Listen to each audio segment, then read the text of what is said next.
جت من السوق العالمي للعربي، ومرض والدتها ألهمها في مسلسل الثمن. بتتكلم 4 لغات بطلاقة، وأهلها كانوا معارضين لمجال الفن، فعملت إعلان من ورا أمها خلتها تخاصمها لمدة شهرين. أصل الحكاية مع رزان جمال، من مواليد سنة 87، ممثلة لبنانية أبهرت الناس بجمالها وبأدائها الحقيقي. معاها الجنسية اللبنانية والبريطانية، أبوها لبناني بريطاني ومامتها لبنانية فرنسية. وسر إتقانها اللغات الأجنبية إنهم في لبنان بيتكلموا أكتر من لغة، إنجليزي وفرنساوي وعربي، لكن العربي بتاعها كان مكسر والكل بيتريق عليها، فقررت من وهي 12 سنة تبطل تتكلم عربي وتكمل بالإنجليزي. وأهلها كانوا معارضين تماما لفكرة التمثيل ودخولها عالم الفن، وخاصة أمها. وعملت إعلان للشهر وهي 15 سنة من ورا أمها، فخصمتها لمدة شهرين وقالت لها أنتي مش بنتي. بس كانت متفوقة في دراستها عشان يسيبوها تعمل اللي هي عايزاه، لكنها بمجرد ما اتخرجت من الجامعة سلمتهم الشهادة واتجهت للتمثيل تحقق حلمها، ودخلت سكة الإعلانات. وفي وقت كانوا مخرجين بيدوروا على ممثلات شباب في لبنان وشافوها، ومن غير حتى ما يعملوا لها تجربة أداء ادوها الدور على طول. وكان أول دور تعمله في مسلسل كارلوس اللي راح لمهرجان كان وأخد جايزة الجولدن جلوب،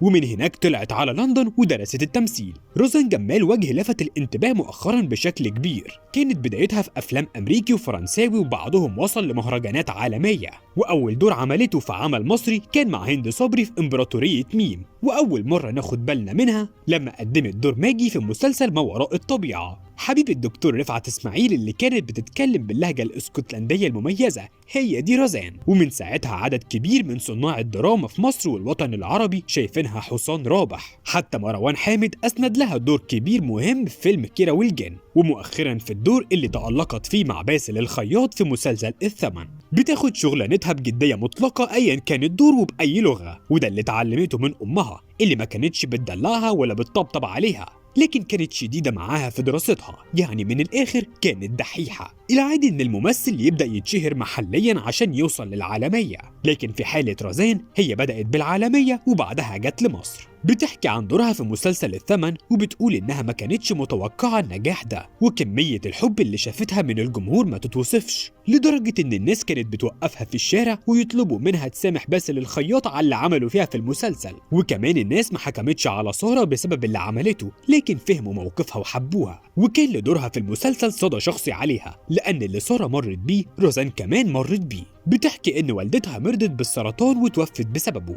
وبكت قدام الناس مع منى الشاذلي لما جت سيرة والدتها، وإنها عاشت المعاناة دي فعليا لمدة 4 سنين اضطرت فيهم تسيب شغلها وكل حاجة وتتفرغ لرعاية أمها. مع صعوبة الحصول على العلاج والانفجارات وقتها في لبنان كان الوضع صعب جدا. زي ما سارة كانت بتحاول تعمل أي حاجة عشان ابنها يعيش، رزان كمان حاولت تعمل كل حاجة عشان أمها تعيش. فقررت تفتح الجرح القديم مرة تانية وتدي كل خبراتها لسارة تعيشها، لأن الاتنين خسروا أكتر شخص حبوه في حياتهم. لكن الحياة لازم تستمر، والمواقف الصعبة تخليك قوي مش قاسي، وده اللي اتعلمته رزان وساعدها تنضج وتسامح. وعن دورها في مسلسل ما وراء الطبيعة وجهت تحية خاصة للمخرج اللي اكتشفها وغير حياتها، عمرو سلامة، لأن حياتها من بعد المسلسل اتغيرت تماما، والجمهور المصري هو أول جمهور عرفها ووقف في ظهرها، لدرجة إنها رسمت مفتاح الحياة الفرعوني تاتو على إيديها.